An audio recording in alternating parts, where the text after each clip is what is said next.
merembes ke pasal-pasal lain. Salah satu pasal yang merembes adalah menambah masa jabatan presiden.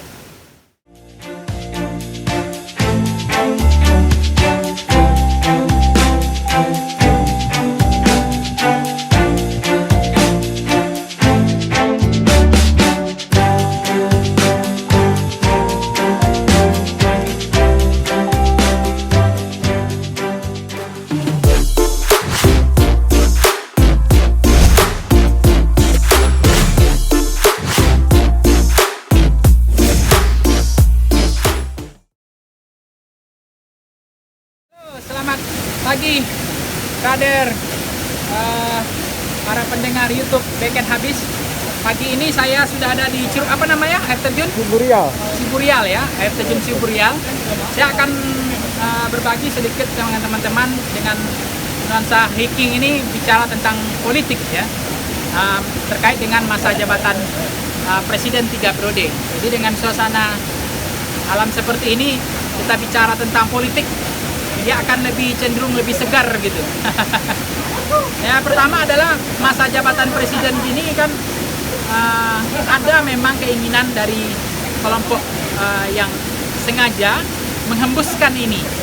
Sudah ada bulan Desember 2019 juga pernah dihembuskan wacana penambahan masa jabatan presiden. Nah, kemarin itu juga kembali dihembuskan. Pertanyaannya adalah, nah, kira-kira siapa yang menghembuskan masa jabatan presiden 3 periode ini? Apakah betul ada orang lingkaran-lingkaran itu? Atau adalah para oligar?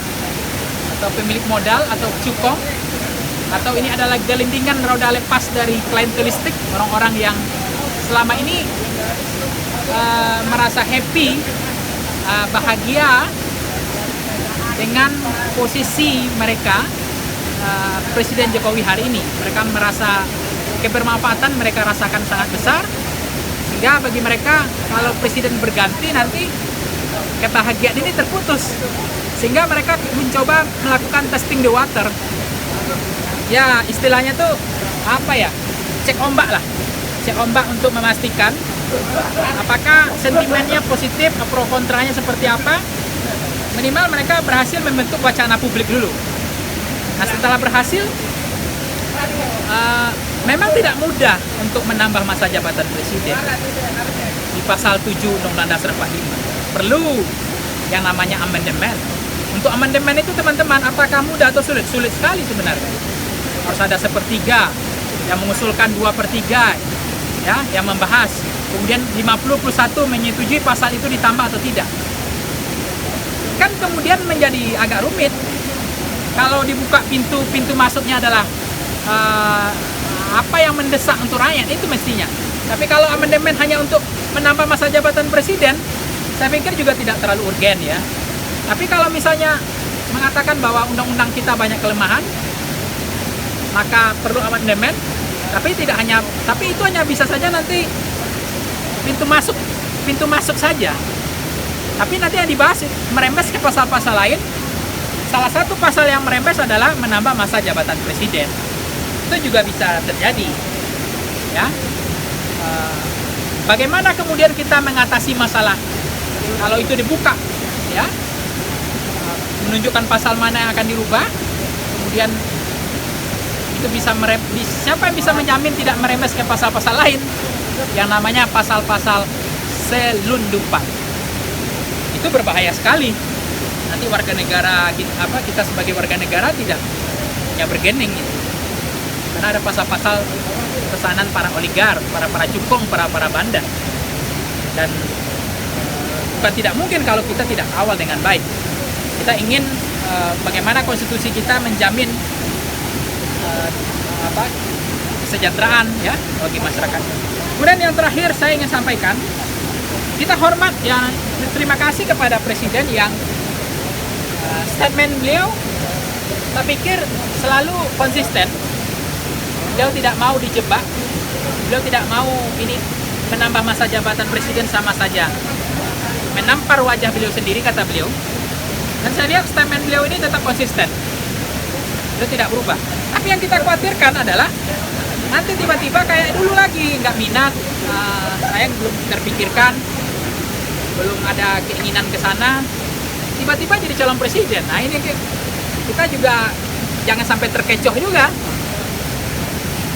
Minat memang nggak, pura-pura nggak mau, tapi ternyata operasi senyapnya jalan. Ternyata DPR-nya mengesahkan, MPR-nya setuju. Koalisi partai dikuasai di parlemen oleh partai-partai koalisi pemerintah, the ruling party. Kita mau ngapain lagi? Sudah ketok palu, misalnya kalau ini terjadi, nanti presiden tinggal bilang atas kehendak rakyat, atas kehendak MPR, DPR, dan itu adalah bagian dari representasi rakyat. Ya saya mau apa lagi?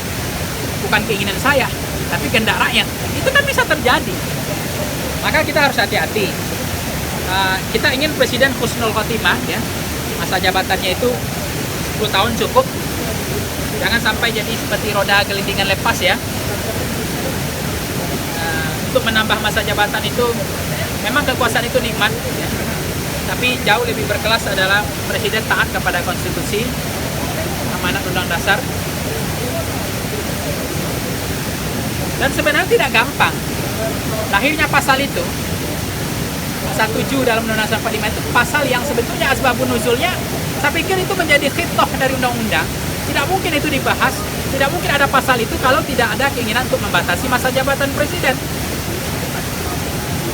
Dalam amandemen itu, dalam undang-undang dasar kita, jelas dimasukkan pasal itu, berarti itu sangat penting. Dan itu dibahas bukan ujuk-ujuk seperti lahirnya Plato, kemudian sampai Plato meninggal. Ini mungkin pembahasan ini juga sudah lama, sudah panjang. Asbabun nuzul atau sejarah lahirnya pasal ini, yaitu presidensial murni kita adalah bagaimana membatasi masa jabatan presiden, sehingga presiden itu punya masa jabatan yang dibatasi, supaya kekuasaan itu tidak absolut, supaya kekuasaan itu tidak menyimpang, supaya kekuasaan itu tidak, resources sumber daya kekuasaan itu, power money itu tidak semakin kuat, sehingga hampir tidak bisa dibatasi. Nah, kalau itu yang terjadi, maka power dan super absolute itu juga satu yang tidak mungkin. Kekuasaan semakin kuat, cenderung menyimpang, dan cenderung korup. Oke, terima kasih guys. Semoga bermanfaat.